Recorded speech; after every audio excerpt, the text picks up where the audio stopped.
down a mortgage in 8 years is pretty, I mean, that's pretty incredible. I mean, I guess part of it though is because you had so many other people living there and helping you, pay down that debt. Yeah. But that's amazing. Oh my goodness. Well, during that time, in Hmm. addition to collecting rent, I also was a marketing executive and had 3 other jobs. So this Oh whole my class gosh. teaches you to be really gazelle intense until you Uh-huh. get all the way out of debt. So like during Mhm. this time, we paid off 3 large credit cards. We paid cash for 2 cars, sold 2 really expensive cars. Um, we paid off our home equity line of credit, and like my student loans are almost $200,000.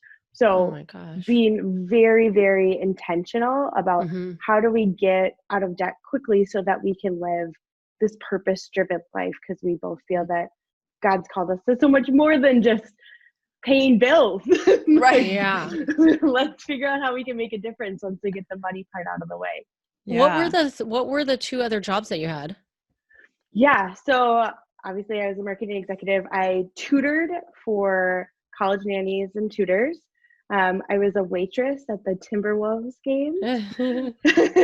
And then I built websites for entrepreneurs and small businesses, and then coached a high school rugby team. Mhm. So Oh my gosh. whole Okay, bunch so of things in this addition was to, definitely before you had kids though. yeah, this is, Okay.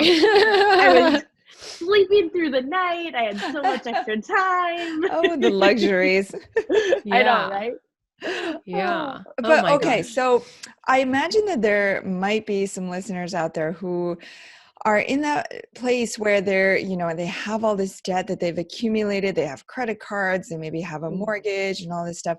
What was that point where you were like, wait a second, this isn't the life we wanted to live. We didn't want to pay all these bills. We have a better Yeah. vision for our life. Was there a moment when you had that realization?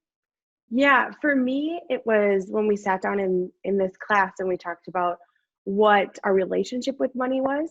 So growing up, my parents were entrepreneurs but had filed bankruptcy, and so that we lost our house, and so I got to see what that can possibly do to a family. But we we're all really close, and thank God for loving parents, because we would not have survived without that. And then my mom actually passed away really, really suddenly my junior year in college. And so knowing that time is precious, and I didn't want to take astronomical risks with money, kind of really shaped my whole viewpoint on how we can use money as leverage, but do it safely and conservatively.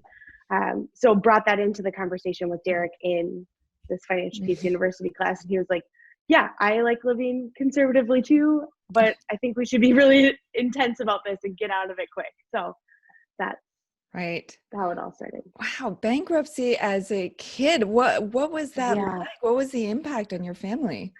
Yeah. I mean, again, and thank God I have amazing parents. Mhm.